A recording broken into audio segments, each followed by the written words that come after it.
Lors de la transfiguration que Jésus a vécue, soudain la réalité profonde de sa prière a pris forme visible, jusque dans son corps et son vêtement, et même dans la nature autour de lui.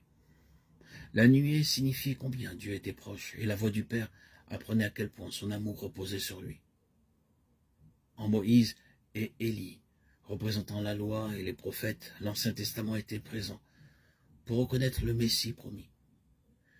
Il parle avec Jésus de l'Exode qu'il doit accomplir bientôt à Jérusalem, sa mort et sa résurrection. L'Église, elle aussi, est impliquée dans le mystère de la prière de Jésus.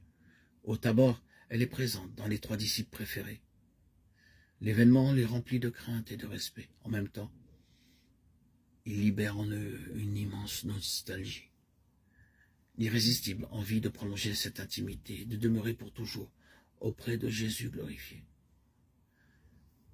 Le réflexe de Pierre trahit sans aucun doute cette fin de prière. Ce besoin de prier. Mais il s'agissait en même temps d'un réflexe d'exode. Le souhait que Pierre ose formuler au nom des 3 contient une allusion transparente à l'exode et au rituel de la fête des tabernacles, par laquelle les Juifs, chaque année, commémoraient liturgiquement l'exode. On y dressait des tentes pour tous les participants, en souvenir des tentes que le peuple de Dieu avait habitées au désert. Pierre aussi veut dresser des tentes, une pour Jésus, une pour Moïse et une pour Élie, parce qu'il est bon d'être ici. Il entre spontanément avec Jésus dans l'Exode. Tel est encore toujours le désir profond de l'Église aujourd'hui, surtout quand, dans la prière, elle contemple son Seigneur et se rend déjà près de lui. Jusque dans le corps de Jésus, la prière resplendira au sens le plus littéral du mot. Son visage rayonne de la gloire de Dieu, cette même gloire qu'il avait reçue de son Père avant tous les temps, comme Fils unique. Jean 17,5. Tout l'humain en lui, jusqu'aux vêtements, est imprégné de l'éclat de sa divinité. Il se montre drapé dans la lumière et le feu. Car Dieu est lumière, 1 Jean 1,5. Et Dieu est un feu consumant, Hébreux 12,29. Parfois, dès cette vie éphémère, un homme en prière peut rayonner la gloire qu'il recevra lors de la résurrection.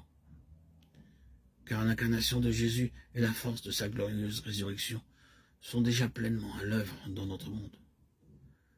Bien sûr, cette force est encore cachée comme le levain dans la pâte, Matthieu 13,33.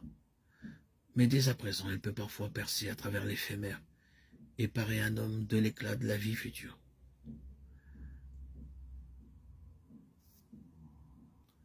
La prière brûle dans le cœur de certains hommes qui se laissent consumer dans leur corps par le feu de la prière. Et c'est un reflet de la gloire qui brille sur le visage de Jésus, 2 Corinthiens 4,6. Une participation à la lumière incréée qui est Dieu lui-même, Colossiens 1,12, et qui peut se manifester en chacun d'entre nous lorsque le feu de la prière nous donne cette ardeur et cette exaltation qui mène tout mystique, tout homme versé dans la prière à côtoyer le divin, entrer en communion avec le Seigneur dans une exaltation qui ne trompe personne.